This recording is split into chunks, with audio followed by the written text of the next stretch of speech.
നിങ്ങളുടെ favourite shows ഇനി ഒരിക്കലും മിസ്സാവില്ല. ഇപ്പോൾ C5 കാണും നിങ്ങളുടെ ഫേവറേറ്റ് ഷോ തികച്ചും സൗജന്യമായി. ഏട്ടത്തെ ഒറ്റയ്ക്കിരുത്തണ്ടെന്ന് കരുതി ഞാൻ വന്നതാ. എനിക്കറിയില്ല ഇവിടെ നിന്ന് കരയാണെന്ന്.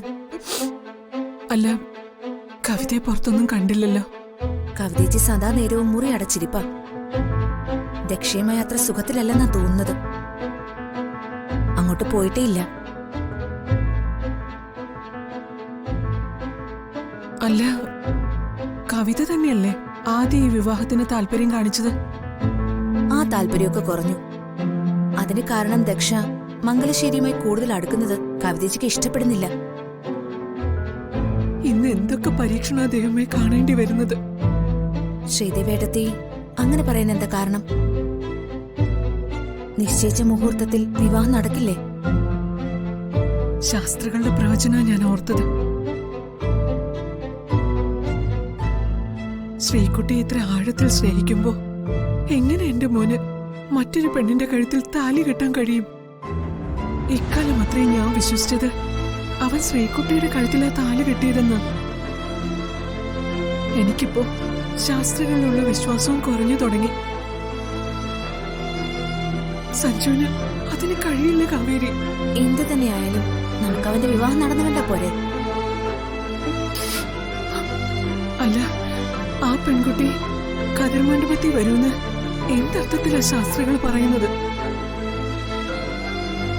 അവളുടെ കഴുത്തിൽ അവന്റെ താലി ഉള്ളിടത്തോളം കാലം സഞ്ജുവിന് മറ്റൊരു പെണ്ണിന്റെ കഴുത്തിൽ താലി കെട്ടാൻ പറ്റില്ല എന്നും പറയുന്നു. ശ്രീദേവി എടുത്തി ശാസ്ത്രികളുടെ പ്രവചനം മറന്നേക്ക്. അയാള് പറഞ്ഞത് സത്യമോ അസത്യമോ ആവട്ടെ, നമ്മൾ ആഗ്രഹിച്ചതുപോലെ വിവാഹം നടക്കുമെന്നും അദ്ദേഹം പറഞ്ഞു. നമ്മൾ അതുമാത്രം ചെവിക്കൊണ്ടാ മതി. അത് മാത്രം വിശ്വസിക്ക്. ഇന്നു വരെയുള്ള എന്റെ അനുഭവം വെച്ച് നോക്കിയ ശാസ്ത്രികൾ പറഞ്ഞതൊന്നും പിഴച്ചിട്ടില്ല. വെറും ഒരു ജ്യോതിഷനല്ല അദ്ദേഹം. മക്കളെ രക്ഷിതാക്കളെ വിശ്വസിക്കും. പക്ഷെ അവര് പോയ വഴികൾ ഏതൊക്കെയാണെന്ന് വീട്ടിലിരിക്കുന്നവരെങ്ങനെ അറിയാന്?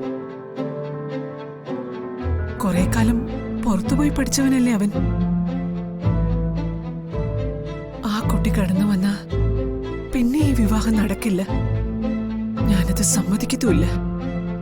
ദക്ഷ മംഗലശ്ശേരി തറവാട് ചുട്ടെരിച്ചാ പോലും ഞാൻ പിന്നോട്ട് പോവില്ല. അവൻ ആ കുട്ടിയുടെ കഴുത്തിൽ താലി കെട്ടിയെന്ന് സമ്മതിച്ച പിന്നെ അവളായിരിക്കും ഈ ശ്രീദേവിയുടെ മരുമകൾ.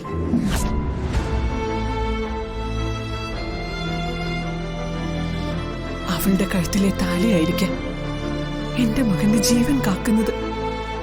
അതും ശാസ്ത്രികൾ മുൻപ് പറഞ്ഞ കാര്യ.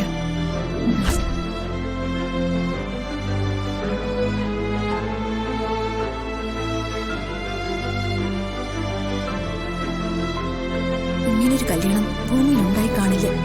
ഇനി ഉണ്ടാകാനും പോകുന്നു തോന്നുന്നില്ല. ഡൗൺലോഡ് ചെയ്യൂ C5 ആപ്പ്. കാണൂ എല്ലാ എപ്പിസോഡുകളും സൗജന്യമായി.